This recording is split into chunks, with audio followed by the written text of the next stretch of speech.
Welcome to the SmartTechCheck podcast, hosted by Mark Vina, your home for candid, insightful, and provocative conversations about the smart home automation, security, smartphones, PC and console gaming, and much more. Hi, everyone. My name is Mark Vina, host of the SmartTechCheck podcast. Today is Thursday, February 17th, 2022. Joining for me, I have the whole group today. I'm so excited to have the whole group back on a single podcast. Stewart Wolpin, who writes for Popular Mechanics, U.S. News, Techlicious, Investopedia, and other wonderful publications. Rob Pegoraro, who writes frequently on tech policy for Wirecutter, PC Magazine, and USA Today. And we've got even John Quain calling in from Vermont, who writes for the New York Times, Smart Cities, and Tom's Guide. Gentlemen, how are all of you? Lovely. Any surprises about the Super Bowl? Let's just get that out of the way. I'm sure you watched it. I thought the Larry David commercial, by the way, for that crypto company was probably the most humorous one. I chuckled at that. You're skipping ahead, Mark. I didn't think the Facebook Meta VR commercial would be quite as awful as it was. But holy crap. Like, who wants to live in that future? Absolutely not. Leave me out of it. Hey, at least you don't have to wear pants. We're on Zoom right now. How do you know I'm wearing pants? You know, I mean, that's half the fun of the Super Bowl is just watching, making fun of the commercials, which ones hit, which ones missed. And there were a few misses, you know. You're skipping ahead. I know. I won't do that. Okay, so let us bring up the slides on the screen over here. And the first topic I want to hit, I mean, this is not completely brand new news because you have been able to kind of run Chrome OS on a Windows PC in kind of like a virtual fashion, but kind of interesting now that Google's officially doing this. And to me, the broader question is that it's a philosophical question. You know, it used to be really important whether you had an x86 PC or and you could only run Windows, and virtualization really didn't exist. This is going back a few years. But are we getting to the point now where it really doesn't matter what chipset architecture you're using, because all these operating systems are available in virtual formats? Now, you may not get the performance that you would want to get if the virtual operating system is not running on a real high-speed chipset. But let me start with John. John, what's your thought about that philosophical question first, and then do you think this is even relevant, or it's It's interesting that they're doing something like this, that it's really saving old PCs in a way. A lot of us who are stuck with Windows, I mean, let's face it, if we're in technology, we have to have at least some machines running on Windows. And it sort of saves us from going to Windows 11 or sort of being forced out. It's an interesting move. I don't know how many people will do it, and we'll see how easy it is. But yeah, the platforms have mattered, since the dawn of the internet, less and less and less. Yes, really. Right. And nobody's really ever capitalized on that since Microsoft totally squashed Netscape. But that was kind of the idea. But it'll be interesting to see how many people do. I've got, it occurred to me right away, I've got old machines kicking around. And I thought, you know what? It's in beta now, but when it's kind of out of beta, I bet I'll probably put a couple of them on it. Yeah. You know what's interesting is that, and I want to tee this question up for Stewart next, is that, one of the virtues of the M1 silicon from Apple is that not only can you run Mac OS apps, but you can also run iPhone apps, and that's actually surprisingly useful, because there are apps that run on the iPhone that are not available on Mac OS. And they kind of sort of work most of the time, but there's some versatility that you get. But let me address that question to Stewart. So, do you think this is a big deal, or you think this is kind of okay? I don't really run Chrome OS. I'm not a student. I'm not. Education obviously is a huge market for Chrome OS. But do you see any value for you in your day-to-day usage of your? I don't really think that this is a consumer move. I think this is much more, as you mentioned, education, and especially on the enterprise side.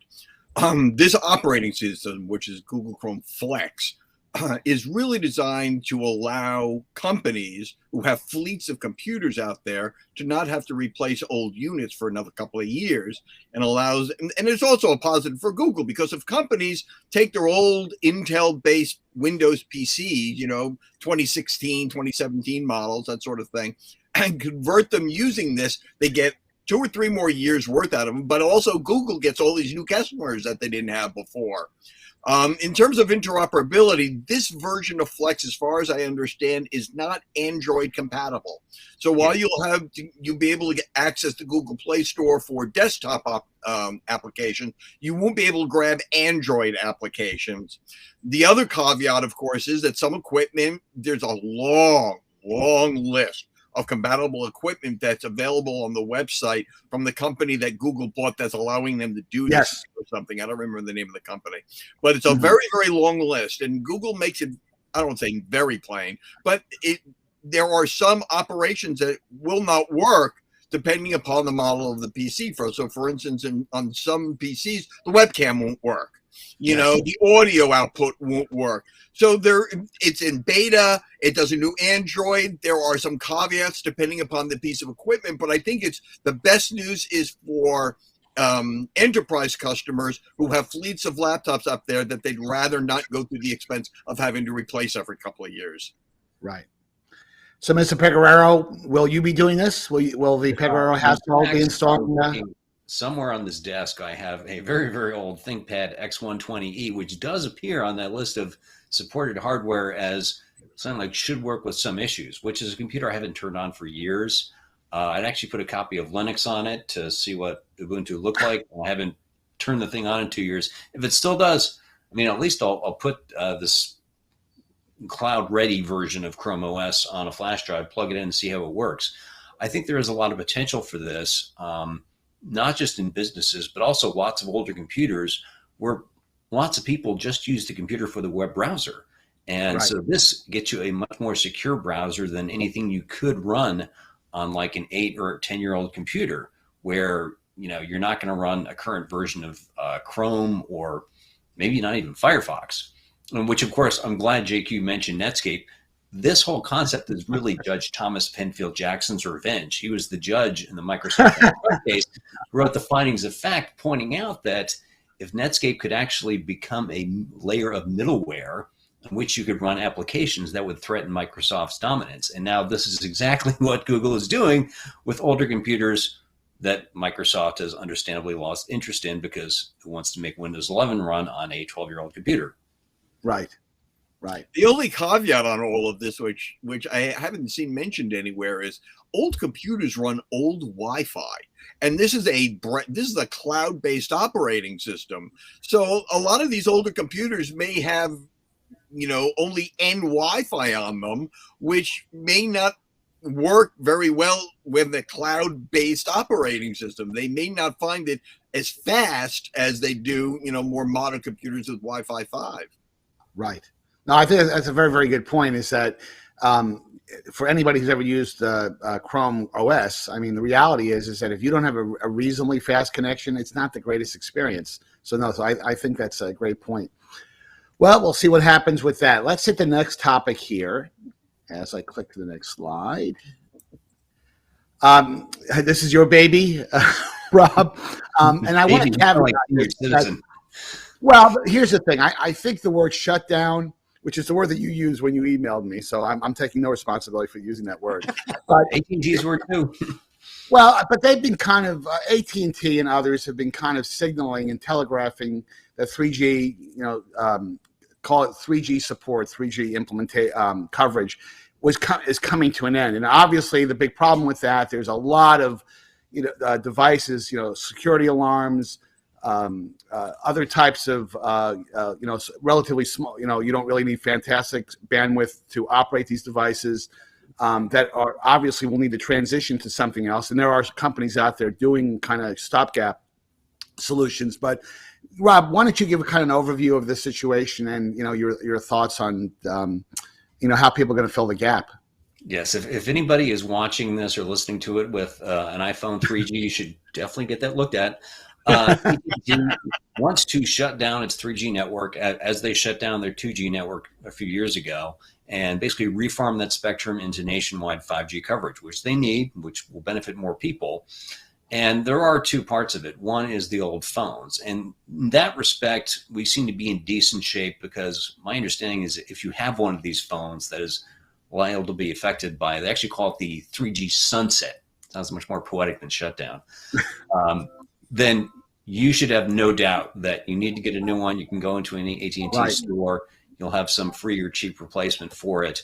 The issue is with all the non-phone devices, alarm systems, in-car telematics, and the really tricky things are things, I talked to the COO of a company that one of the things they do is, medic alert bracelets, where you have to go into someone's house, which of course has been rather difficult for much of the last 2 years, and actually replace it. And they'd like more time. AT&T's most recent statement just Tuesday was, we're now working around this with roaming agreements. And this guy said that's like, first of all, most of this stuff is not on a platform where the roaming's automatic. It's not like this thing will just jump onto T-Mobile's 3G if AT&T pays for it. Switch, right. And he said, also, AT&T wants a roaming agreement for each of these particular lines of business. And he's like, we can't do that.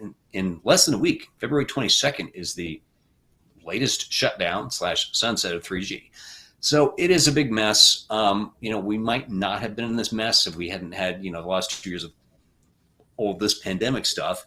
If there'd been a little more communication, if there hadn't been a chip shortage, but it is, if you thought the 5G C-band drama wasn't enough excitement in spectrum policy, well, come sit down and, pull up a chair. We got some more excitement for you right here. I'm not sure how it's going to work out. With everyone else, it's less of a problem. T-Mobile isn't shutting down its 3G until July, and they don't have this Internet of Things business that AT&T does. Right. And Verizon isn't doing it until the end of the year. And so no one's complaining about them at all. This is an AT&T story, and I'm sure it's fun for everyone involved. Yeah, so let me pull Stewart into this, because the interesting thing about this is that, yes, it is a 3G problem. There are old cell phones out there that still use the 3G networks. But the reality is, I think it's a bigger problem, though, for people, again, applications and usage models like security systems, banking systems, which have any type of systems that have automatic connectivity requirements. The bandwidth may not be particularly onerous from a speed standpoint, but you can always count on a 3G signal. And there are companies out there like Ooma, for example. I didn't know if you guys know this, but Ooma has an interesting solution precisely for this problem, where essentially it's kind of a hub with an LTE connection. And you can plug in VoIP, POTS lines or connections, which a lot of these devices still use, and you can transition to LTE. But still, what's your thoughts on this? Do you think this is kind of do you put this in the category? Well, hey, you've had several years to transition over, and if you get now caught with your pants down, it's not our fault. I mean, where do you come at this on this topic? Well, that whole thing, if you don't do it, it's your own fault sort of thing. I mean, a lot of the applications that use the 3G backbone are, as Rob said, like medical alerts, OnStar, emergency systems. Yeah. Really, I mean, if this was just some old phones that you want to upgrade, you shrug your shoulders. AT&T agreed; they just want you to buy a new phone. All right, you can accept that. But this is life and death kind of stuff. You can't say, Granny, this is your fault for not keeping up on spectrum policy. Right. I mean, I think I kind of keep up on that sort of stuff. But when I first saw that headline, I went, wait, what? So I mean, I kept, this is going to sound really off the wall, but I kept flitting back to Dr. Strangelove. And there's a scene where they're talking in the war room, says, what's the use of a doomsday machine if you don't tell anybody? And the Russians said, we were going to announce it. You're like surprises. That's exactly right. This is not something you keep a secret. This is stuff that you really got to get out there and tell the public about, that this is happening. I mean, I don't own any of these devices. I don't think I do. God, I hope But so I don't know how much outreach AT&T has done to its customers, whether or not the companies who use this technology has reached out to customers. But the fact that somebody who pays attention to this kind of stuff and who saw this headline and went, what? Tells me that they did, as Rob said, did not do a great job at communications and letting people know this was going to happen.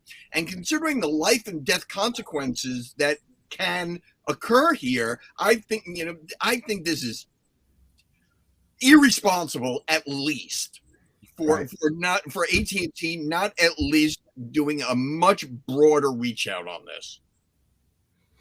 John, your thoughts, John? Well, it's on purpose, right? They didn't want, the company doesn't want to tell anybody it's doing this. They've just done a cost benefit analysis and said, hey, this is what we want to do, and don't tell anybody. Why should I? They'll just get upset. So, I mean, that was kind of the strategy, but I agree that the concern is, all these embedded devices, we used to call embedded devices. So how many telematics systems are out there?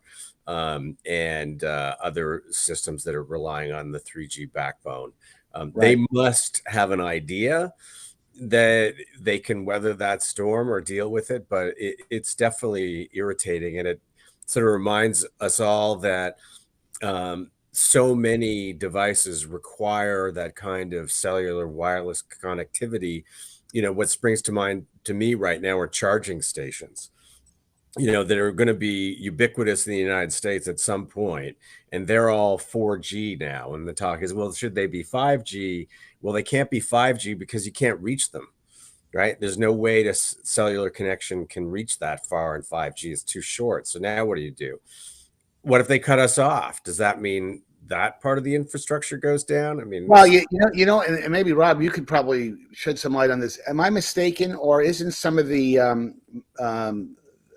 gas stations, not all gas stations, but certain swaths of gas stations across the country, because they use to fill, to notify or the distribution of gas. They use very at night it uploads, hey, we need 10,000 gallons of a certain brand of gasoline, and happily the trucks arrive.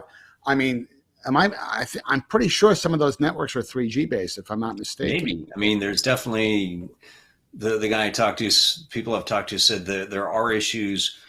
Some vehicles you don't care. I talked to one analyst who said, BMW sent me a notice. I need to have this fixed on my car, where they already replaced a 2G module with a 3G one. And the last time it was a whole day out of, I couldn't do anything else. And I don't really care. The car is old, so who cares? But if it's things like managing truck fleets or, processing payments at gas pumps, it's a problem. But unfortunately, people should have known a little bit better, because if you remember, this is going back like 10 years, when analog cellular got shut down, there were a bunch of cars with OnStar, which were left permanently, I guess, off Star, because they only had analog cellular radios and there was no fix. And at that point, people rightfully pointed to GM saying, how long people keep cars. Who are you doing only having, since digital cellular has been a thing in the US since, I'm going to date myself, Sprint Spectrum was a thing in DC in 1994, 95. So there's certainly responsibility all around. This is going to be a mess. I would guess that there will be some last minute reprieve, just because in most of these use cases, it's not a big deal. But if someone falls and help is not actually requested, that is a big deal. And that's a problem. Right. And I think AT&T can probably stand, to push. I mean, given how long they've pushed back their C-band launch, I think they'll probably relent a little bit to save face. Hopefully not until after I file the USA Today column on the subject. Well, it'll be interesting to see. My closing comment on this would be is that at the end of the day, and I sympathize with what Stewart's saying, consumers do have to take some level of responsibility for understanding when technology transitions. I mean, there's no technology that's around forever. And I'm not sure, Stuart, I know you're not saying that, but at the same time, there are many, many people I know that ignore all kinds of warnings. You tell them 50 things and it just goes over their head. And no question, manufacturers, carriers have a responsibility to message that.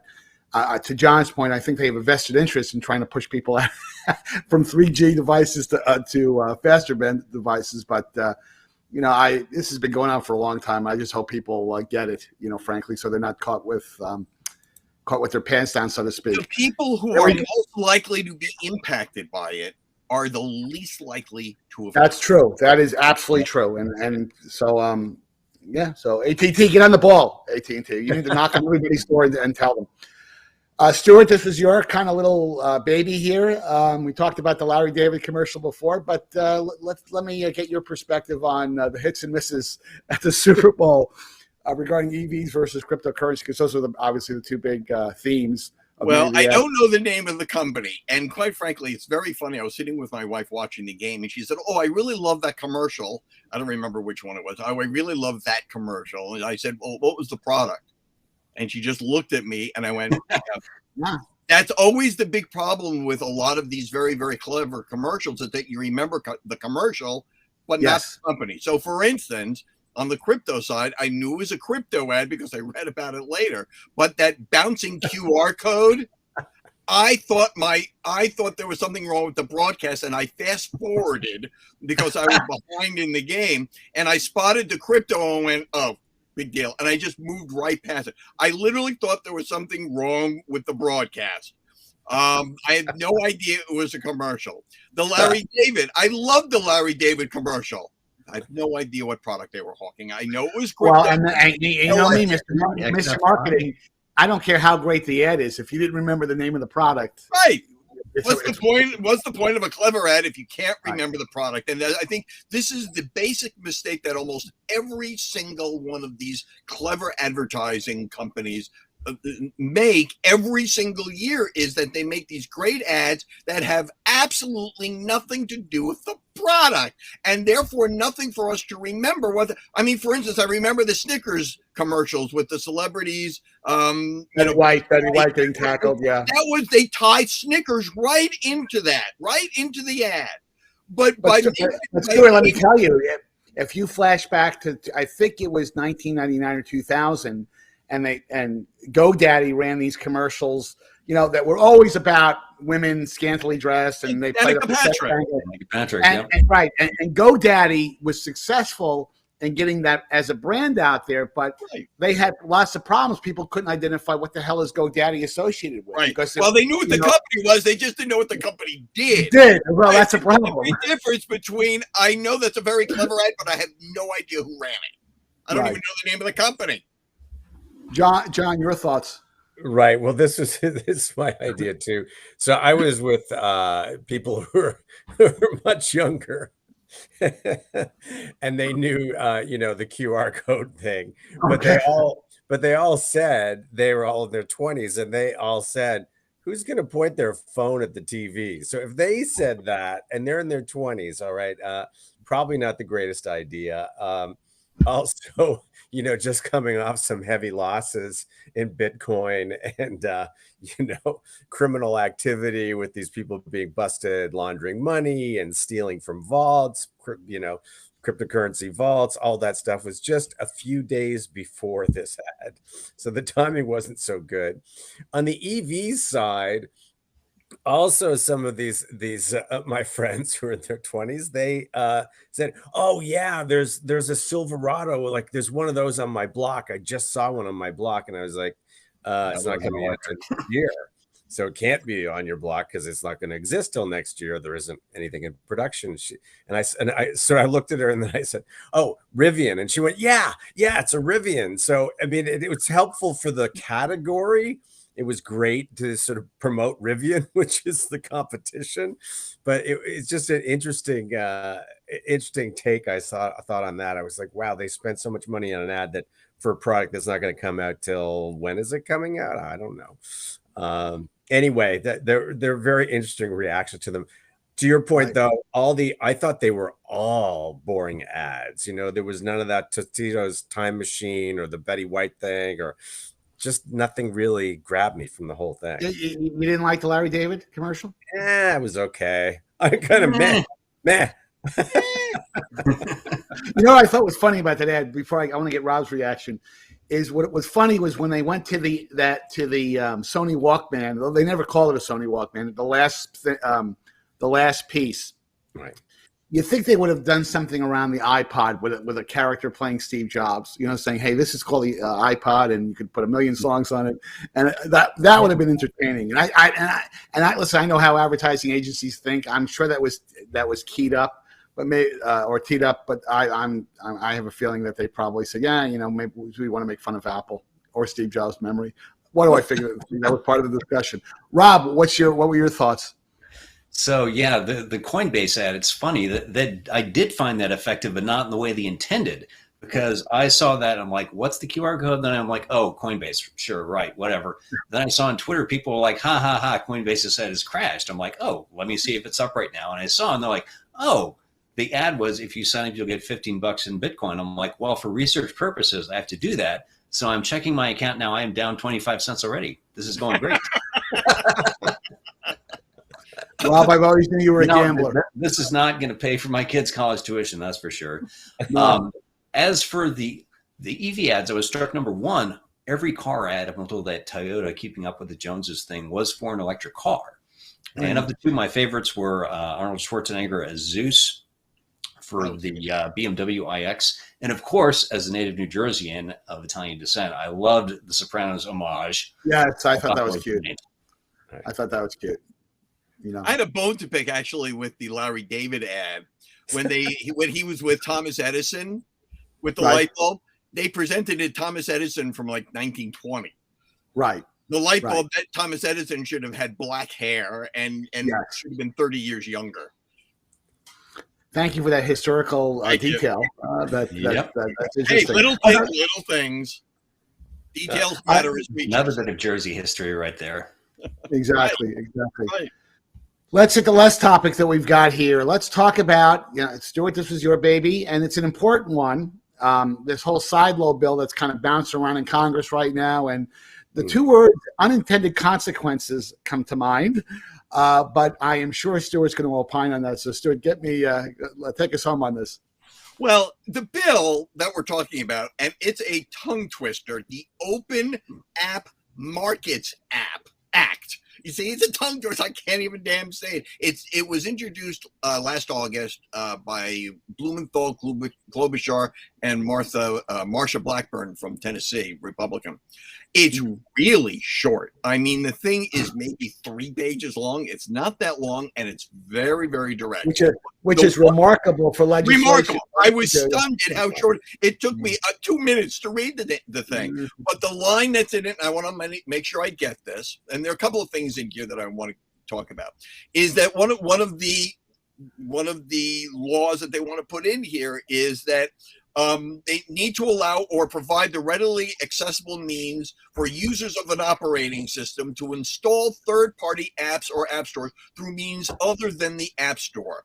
And I think what Apple is getting its panties in a wad over is I think that they think that they're going to be forced to open up iOS. And what I read from this is that this opens a huge door for Apple, and what they could easily do is simply do a toggle switch in settings that allow a user to decide whether or not they will allow it or not. And then Apple could say, as a warning, if you turn this on, if you turn on your phone the version of iOS that will allow you to sideload, you will void your warranty.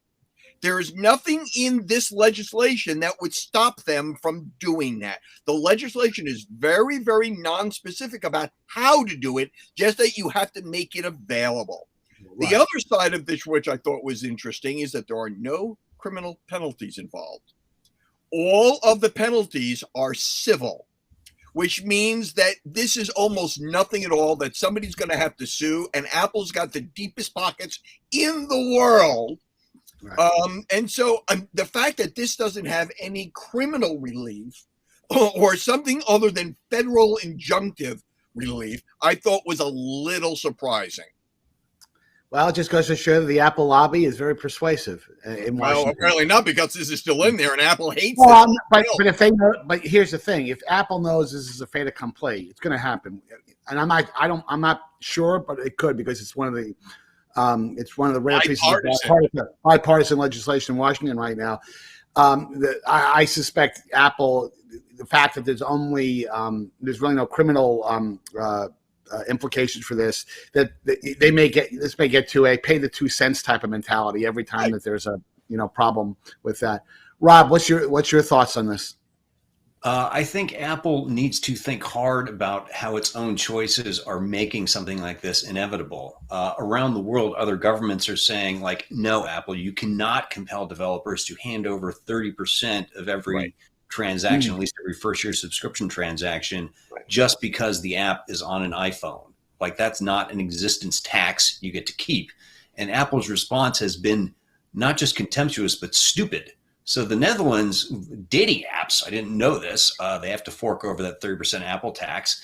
The Netherlands said you have to allow, in-app payment processing through other means. Apple said, okay, that's fine. If you want to do that, you have to pay us 27%, which is like, you do that when you want to have a regulated. But Rob, let me stop you for a second. In all fairness to Apple, and don't get me wrong, I have kind of a love-hate relationship with Apple, like many people do. Apple would say that 30% fee is for marketing, for qualification. You run the app through the store. We make sure that it's virus-free. There's things that you get for that. So it's not purely I know that others. But in that case, they should demand that people who offer for free apps with no in-app purchase pay for the privilege of being on the App Store, which they don't. Mm-hmm. Okay. And that argument also neglects third-party apps add a huge amount of value to the iPhone. How many third-party apps show up in Apple's I agree. And I think Apple should recognize that they ultimately are putting themselves in a bad spot when they're the sole determinant of what programs can be installed on a large scale on an iPhone. That is a switch that every totalitarian thug in the world is going to lean on. Certainly the Chinese do, the Russians do. And Android, at least you do have that opt-out switch, and it does come with a bunch of scary dialogues. It doesn't have a void your warranty thing, but my understanding is it gets pretty close. And I think there should be ways to get around that. Certainly on this Mac here, I can install random apps off the internet, and I seem to be doing okay. Except because I have a Mac as well, as you know. Yeah. When you try to download an app, you have to jump through a couple of hurdles. You've got to go into settings and permit that to happen. It can't happen in a blind type of way. You have to acknowledge. So there's the gatekeeper authorization, but still they're holding developers accountable. You have to have a developer agreement. The download is digitally signed, et cetera, which is not too different from how it is in Windows. Yes, but that still means people don't have to transact business through the Mac App Store, which has all sorts of issues that developers don't like. And rather than trying to perpetuate this 30% take, which developers hate, I don't think users really care all that much, but Apple is looking greedy and looking thuggish, and it's not a good look. And it just greases the skids for something like this bill, which, well, yes, lack of criminal penalties means Tim Cook will not be frog marched out of the Cupertino campus. It's still bad if you have a law which, outlaws how you've run your app store for the last 15 or so years. John, take us home on this. What's your thoughts?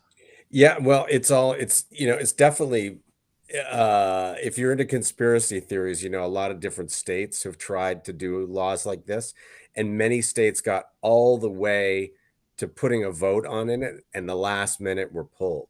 So Apple has been sinking a lot of money into campaigns all over the United States to squash this, but it obviously clearly violates antitrust in the United States. No question about it, right? And now you have the Biden administration, which is they've got people in there that are looking at vertical integration and antitrust. And this is clearly one of those cases where I can't play this game and they're the total gatekeeper and they take a cut of a VIG of 30%, right? So that's clearly what's going on. That's got to end. They're not marketing. What marketing has Apple done for an app? And I haven't seen any marketing. They don't run TV ads. They don't run radio ads. There's nothing on the internet. No, they do a pretty good job of marketing their own apps. their own logo, yeah. But I'm not seeing it. So And these are the guys who want to like keep making noises that they want to be in the automotive space. So that would be pretty scary too. Yeah. So yeah, I'm with Rob on this too. There are international moves that are going to shut this down. This is just not something that's going to last. So inevitable. Yeah, It's just a case of Apple needing to get out in front of it instead of continually reacting to what is always going to be bad news. Just get out in front of it and do something before the act passes. Stuart, I rarely praise you when you say something smart. But I will say that I think what you said a few moments ago in terms of, Apple should probably provide kind of an escape hatch for this. Hey, if you want to download sideload app, do for it. But here are the implications. They're a private company. They can do whatever they want. From a warning. You have to jump over these steps to take advantage of the virtues of a warranty. So I get that. The side, again, Apple's I think point of view would be on this is that sideloading apps there can be some really nefarious sideloading apps that could really muck things up. Oh, and by the way, just so we're not picking on Apple here, this also applies to Google. Yes. So this is not just, primarily, obviously, since they have the most onerous terms, but this also will apply to Google as well. Yes. The side loading danger is a red herring, right? You can scan any app. The OS just scans it. Not a problem. Pretty simple, basic, straightforward stuff. And there have been enough scam apps that show up on the iOS app Store every day, even ripping off the apps of better known iOS developers. So it's not like Apple can say they've been running such a clean shop. Right, exactly. Well, we're over time as we always are, and I'll make sure that Tim Cook sees this podcast, and none of you will get invited to WWDC. That's really good. Haven't in years. Well, guys, thanks for taking the time to join me for today's podcast. For our viewing and listening audience, thanks for making the SmartTechCheck for making sure that the SmartTechCheck podcast was part of your day or commute. And please make sure that you hit the like and subscribe button at the end of today's podcast. And don't forget to follow me on Twitter at @MarkVinaTechGuy. And until next time, have a great week. And thanks, guys, again. Thanks.